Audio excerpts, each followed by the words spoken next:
Bengaluru Hebbal junction ಬಳಿಯ traffic ದಟ್ಟಣೆ ವಾಹನ ಸವಾರರಿಗೆ ತಲೆಬಿಸಿ ಆಗ್ತಿದೆ. ಸಂಚಾರದ ತೀವ್ರತೆ ಹೆಚ್ಚಿರುವುದರಿಂದ ಬೆಂಗಳೂರು ಅಭಿವೃದ್ಧಿ ಪ್ರಾಧಿಕಾರ 6 ಲೈನ್ಗಳ ಕಿರು ಸುರಂಗ ರಸ್ತೆ ನಿರ್ಮಾಣ ಯೋಜನೆಗೆ ಮುಂದಾಗಿದೆ.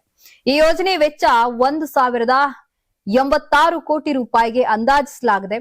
ಟೆಂಡರ್ ಪ್ರಕ್ರಿಯೆ ಕಳೆದ ವಾರ ಆರಂಭಗೊಂಡಿದ್ದು Dilip Buildcon limited, Max Infra limited, Sem India project ಮತ್ತು ರಿತ್ವಿಕ್ ಪ್ರಾಜೆಕ್ಟ್ ಕಂಪನಿಗಳು ಭಾಗವಹಿಸುವುದು ತಿಳಿದು ಬಂದಿದೆ. 17 ಕಿಲೋಮೀಟರ್ ಉದ್ದದ ಹೆಬ್ಬಾಳ ಸಿಲ್ಕ್ ಬೋರ್ಡ್ ಜಂಕ್ಷನ್ ಸುರಂಗ ಯೋಜನೆಗೆ ಕೆಲವೇ 2 ಅರ್ಹ ಬಿಲ್ಡರ್ಗಳು ಅರ್ಜಿ ಸಲ್ಲಿಸಿದ್ರು. ಭಾಗವಹಿಸಿದ ಸಂಸ್ಥೆಗಳು ಸುರಂಗ ನಿರ್ಮಾಣದಲ್ಲಿ ಅನುಭವ ಹೊಂದಿವೆ. ಬಿಡಿಎ ಅಧಿಕಾರಿಗಳು ಮೊದಲಿಗೆ ತಾಂತ್ರಿಕ ಬಿಡ್ಗಳನ್ನ ಮೌಲ್ಯಮಾಪನ ಮಾಡಿ ನಂತರ ಆರ್ಥಿಕ ಬಿಡ್ ತೆರೆಯುವ ಮೂಲಕ ಗುತ್ತಿಗೆ ನೀಡುವ ಪ್ರಕ್ರಿಯೆಯನ್ನ ಪೂರ್ಣಗೊಳಿಸುತ್ತಾರೆ. ಈ ಕಿರು ಸುರಂಗವನ್ನ 18 ತಿಂಗಳುಗಳ ಪೂರ್ಣಗೊಳಿಸುವ ಗುರಿಯನ್ನ ನಿಗದಿಪಡಿಸಲಾಗಿದೆ. ಡಿಸೆಂಬರ್ನಲ್ಲಿ 2.18 ಕಿಲೋಮೀಟರ್ ಉದ್ದದ ಪ್ರವೇಶ ನಿರ್ಗಮನ ರ್ಯಾಂಪ್ಗಳ ಮೂಲಕ ನಿರ್ಮಾಣಕ್ಕೆ ಟೆಂಡರ್ ಆಹ್ವಾನ ಮಾಡಲಾಗಿದೆ. ಇದು ಎಸ್ಟಿಎಂ ಮಾಲ್ ಮತ್ತು ಬ್ಯಾಪ್ಟಿಸ್ಟ್ ಆಸ್ಪತ್ರೆ ಬಳಿಯೇ ನಿರ್ಮಿಸಲಾಗುವುದು. ಸುರಂಗದ ಭಾಗವಾಗಿ ರೈಲ್ವೆ ಅಂಡರ್ ಬ್ರಿಡ್ಜ್ ನಿರ್ಮಾಣವು ಯೋಜಿಸಲಾಗಿದೆ. ಕಟ್ ಅಂಡರ್ ಕವರ್ ವಿಧಾನದಲ್ಲಿ ಸುರಂಗವನ್ನ ನಿರ್ಮಿಸಲಾಗುವುದು.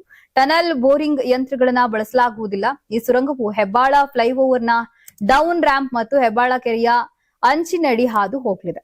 ಹೆಬ್ಬಾಳ ಜಂಕ್ಷನ್ ಬಳಿ ಟ್ರಾಫಿಕ್ ಸಮಸ್ಯೆ ನಿರ್ವಹಣೆಗೆ ವಿವಿಧ ಸಂಸ್ಥೆಗಳ ಪ್ರತ್ಯೇಕ ಯೋಜನೆಗಳನ್ನ ಪ್ರಸ್ತಾವಿಸುತ್ತಿದ್ವು. ಅವುಗಳಲ್ಲಿ ಅಂಡರ್ ಗ್ರೌಂಡ್ ಮೆಟ್ರೋ ಲೈನ್, ಉಪನಗರ ರೈಲ್ ಮಾರ್ಗ ಮತ್ತು 17 ಕಿಲೋಮೀಟರ್ ಉದ್ದದ ಸುರಂಗ ರಸ್ತೆ ಯೋಜನೆಗಳು ಪ್ರಮುಖವಾಗಿವೆ.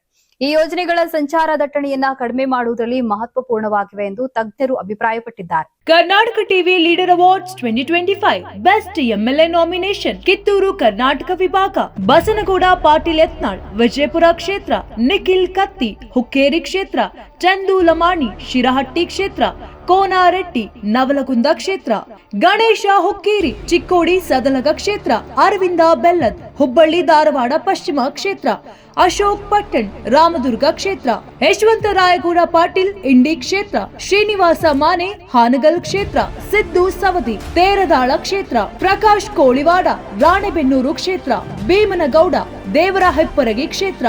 ಕರ್ನಾಟಕ ಟಿವಿ ವಾಟ್ಸ್ಆಪ್ ಚಾನೆಲ್ ಮೂಲಕ ವೋಟ್ ಮಾಡಿ ಹಾಗೂ ಇವರಲ್ಲಿ ಬೆಸ್ಟ್ ಎಂಎಲ್ಎ ಯಾರು ಕಮೆಂಟ್ ಮಾಡಿ. ನೀವು ಸಣ್ಣ ಆಗ್ಬೇಕಲ್ವಾ? ಅದು ಒಂದು ಉತ್ತಮ ಆಹಾರದಿಂದ ಸಣ್ಣ ಆಗ್ಬೇಕಲ್ವಾ? ಪ್ರತಿದಿನ ನಮ್ಮ ಜೀನಿ ಸ್ಲಿಮ್ ನ ಯೂಸ್ ಮಾಡಿ ಯಾವುದೇ ಸೈಡ್ ಎಫೆಕ್ಟ್ ಇಲ್ದಂಗೆ ನೀವು ಸಣ್ಣ ಆಗ್ತೀರಾ.